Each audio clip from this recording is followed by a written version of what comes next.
Do festojmë pak sot 20 vitet e famës tënde në Londër? Ti je I pari. Biles kështu e do e titulloj këtë podcast. I pari ishte Kredi Ta dëgjojnë Vane. çunat e Londrës. Ti ke qenë I pari, e ke thënë edhe vetë në një status, I pari para Dua Lipës dhe para çunave të Londrës, shtëpive të barit të tjera. Akoma s'kishin arritur çunat e Londrës.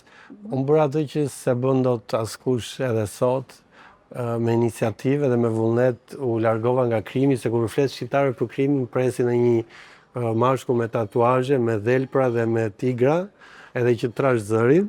Kujtojnë se krimi kaq shablon, sa frenohen në Tiranë, hap xhamin shaj dhe ti je kriminal. Pra unë prej vitesh kam qenë në mënyrë të pavullnetshme pjesë e krimit të kohës, gjë që më në fund arrita të shkëputesha dhe fal medias, sepse në organet, qoftë policinë britanike apo shqiptare, të haroj që do të merrje ndihmën e duhur. Kështu që u detyrova, dhash intervistat e mia në të famshme The Sun. The Sun, po. Sa tim kishe dalë aty? Po, se s'jam në mirë akoma, kafshën e domun.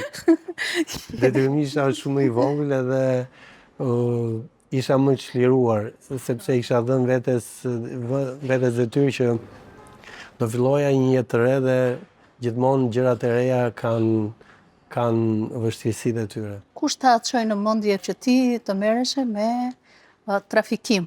Të paktën ashtu thuhet tek ai titulli The Sun, 1000 persona trafikuar. Ëndra jo më e madhe ishte mbas viteve 90 që ti të shkoje në perëndim.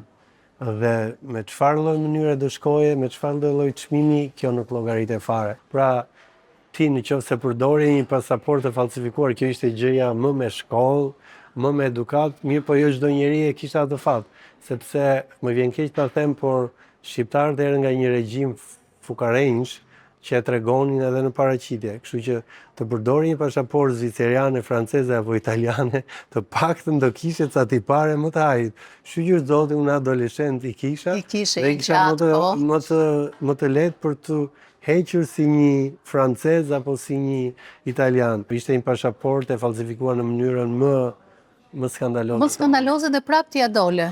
Kjo historie ime u bë shkak që unë fillova pastaj të angazhohem nga grupet kriminale të Tiranës dhe në mënyrë të pavullnetshme dhe herë dhe të dhunshme të filloj të ndihmoj njerëz të emigrojnë jashtë. Ndihem krenar sepse kam ndihmuar njerëz, individ, familje, të cilët sonte janë qytetarë të denjtë të atyre vendeve. U pasurove atëherë? Jo. Jo? Pra s'kam pas ndonjëherë qëllim në jetë të pasurohem.